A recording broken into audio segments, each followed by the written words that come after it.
Let's talk about the question everyone keeps asking, but no one's properly answering. Why are luxury handbag prices rising so aggressively every year? Why did a classic Chanel flat bag cost $2,800 10 years ago and now it's pushing $12,000? Why are Hermès, Louis Vuitton and Dior quietly increasing prices multiple times a year, even in a shaky economy? And more importantly, who's actually paying these prices? Today, we're breaking down the psychology behind luxury price hikes, the strategy behind it, and why some people are willing to spend double the price for the same bag and feel good about it. This isn't about inflation, it's about power. And it's one of the oldest games in the luxury industry. This is Girl Talk with Ju, where fashion thinks deeper. Follow us on Instagram at GTWJMag for daily luxury insights, industry shifts, and behind-the-scenes fashion analysis you won't hear anywhere else. Let's get into it. Luxury pricing has never been about cost. The production price of a Chanel bag hasn't increased 5 times in 10 years. What's changed is the value of perceived exclusivity. And in luxury culture, exclusivity isn't just about who gets access. It's about who's willing to sacrifice more to signal their status. Raising prices in luxury is a status filtration technique. It separates the truly wealthy and committed from the aspirational buyers. Every time the price jumps, a portion of the casual buyers get priced out, and those who remain feel even more elite for staying in the game. It's not about accessibility, it's about control. Psychologically, luxury consumers attach value to what others can't have. A Birkin isn't special because of its materials. It's special because most people can't get one, and those who can pay 5 figures just for the privilege of being in the club. When Hermès raises its prices, it isn't worried about losing clients. It knows those increases make the bags even more desirable to the people they actually want to sell to. And here's the reality most people don't understand. Luxury brands would rather sell fewer bags at higher prices than mass sell at lower margins. Because when you dilute price, you dilute status. And in luxury, status is the product.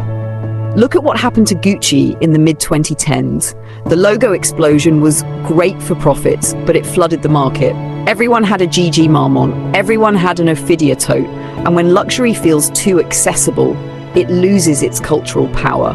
That's why brands like Loro Piana and The Row are thriving, because they sell to a tiny, ultra-rich group that doesn't want what everyone else has. And that's the other layer to this story. Who's paying these new luxury prices? The answer isn't the influencers or TikTokers with viral unboxings. It's the quietly wealthy, the legacy families, the discreet billionaires, and the new ultra-rich clients from markets like the Middle East, China, and Singapore. People for whom a $30,000 shopping trip is casual.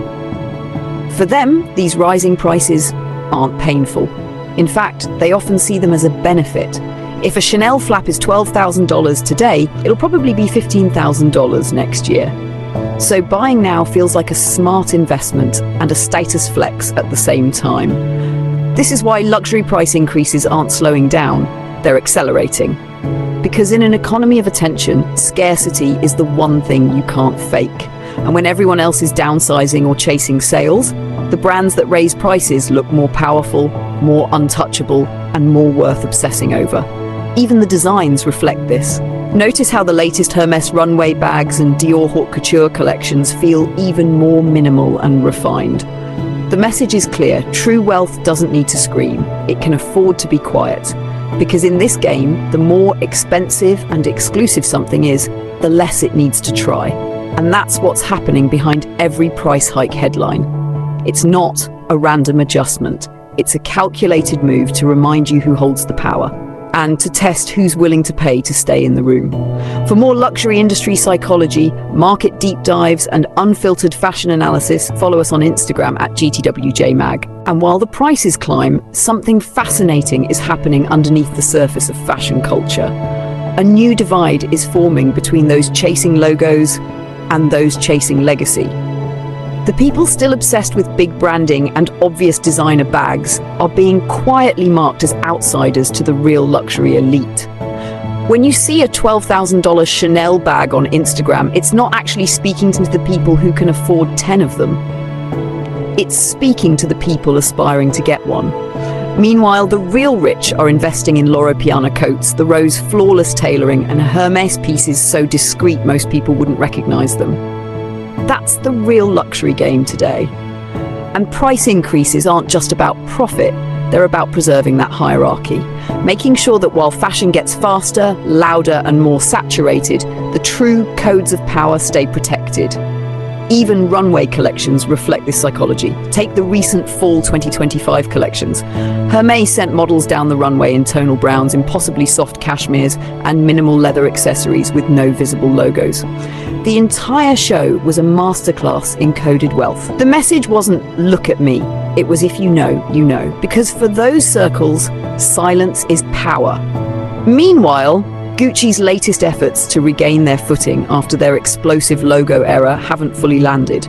The collections feel caught between trying to reclaim old prestige and clinging to their mass appeal. That's why brands like the Row are winning. They aren't chasing attention, they're curating exclusivity. And it works. Loro Piana can sell a plain baseball cap for $600 because the name alone quietly signals, "I belong to a world you can't access." No flex necessary. So the next time you see headlines about another luxury price increase, understand it's not inflation. It's architecture. It's the way luxury brands reshape the room, decide who stays, and quietly lock the doors behind them. This is how status moves in silence, and it's why luxury is one of the most psychologically brilliant industries in the world. If you love these kinds of fashion deep dives, designer analysis, and the truth behind what's happening in luxury today, make sure you're following us on Instagram at GTWJMag and subscribe here for more videos like this. I'll see you in the next one. GTWJ, where fashion thinks deeper.